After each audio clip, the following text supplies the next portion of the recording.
On the 7th of December 1941, the Japanese attacked the American fleet at Pearl Harbor.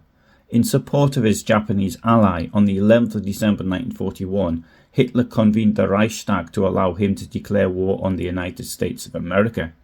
He kept his Gauleiters back in Berlin for a meeting that was held the following day in the Reich Chancery. It was then that Hitler told them of his plans to kill all the Jews of Europe. I've done a separate video on this subject and a link is provided below.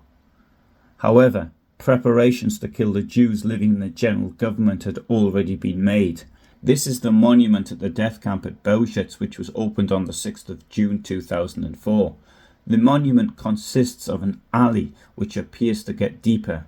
Around the walls of the monument are the names of the Jewish communities destroyed at Bełżec in 1942. The construction of this camp started in the autumn of 1941, although the initial reason for the camp may not have been as part of a killing operation. It may not have been a purpose-built death camp as were later built at Sobibor and Treblinka. The person who designed the camp may not have even been Richard Tomala, and he may only have been in charge of construction. He was there in October 1941. The camp, at least in part, was built using local paid labour. I interviewed one of the carpenters who assisted in the construction of the camp, and he was paid normally for the work he did. He said nothing of slave labour being used. Maybe he didn't see it, but it is possible that former Red Army soldiers who had been captured and were later trained at the camp at Travniki also assisted. The man I interviewed and the Travniki men may not have been at the camp working at the same time. However, we do have evidence from one person about what these Travniki men did there. Stanisław Kozak lived in Bełżec and he described the beginning of the construction of the camp in 1946. In October 1941, 3 SS men came to Bełżec and demanded 20 men for the work from the municipal administration. The local council chose 20 workers from amongst the inhabitants of Bełżec, and I was one of them. The Germans selected the terrain to the southeast of the railway station which adjoined a siding.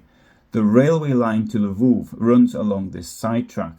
We began to work on the 1st of November 1941 with the construction of huts on the plot adjoining the siding. One of the huts, which stood right next to the siding, was 50 metres long and 12.5 metres wide. The second hut was 25 metres long and 12.5 metres wide and was intended for the Jews who went to the baths. Next to this we built a third hut, which was 12 metres long and 8 metres wide. This hut was divided into 3 sections by wooden walls so that each section was 4 metres wide and 8 metres long. These sections were 2 metres high. The interior walls of these huts were built in such a way that we nailed the boards to them, filling in the empty space with sand. Inside the hut, the walls were covered with cardboard. In addition, the floors and the walls, to a height of 110 centimetres, were covered with sheet zinc. A 3-metre broad avenue, fenced in with barbed wire, which was also 3 metres high, led from the first to the second of the above-mentioned huts. A part of this fence, facing the siding and beyond it, was covered with pines and firs which had been specifically felled in order to conceal the siding. From the second hut, a covered passage around 2 metres wide, 2 metres high, and around 10 metres long led to a third hut.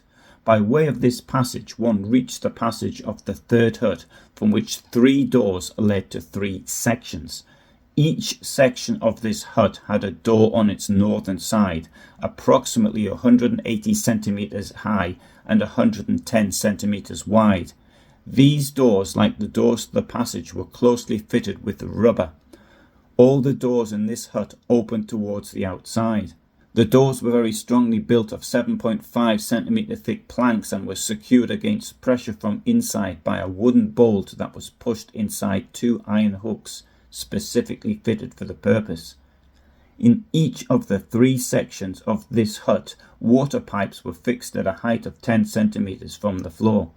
In addition, On the western wall of each section of this hut, water pipes branched off at an angle of 1 meter from the floor, ending in an opening directed towards the middle of the hut.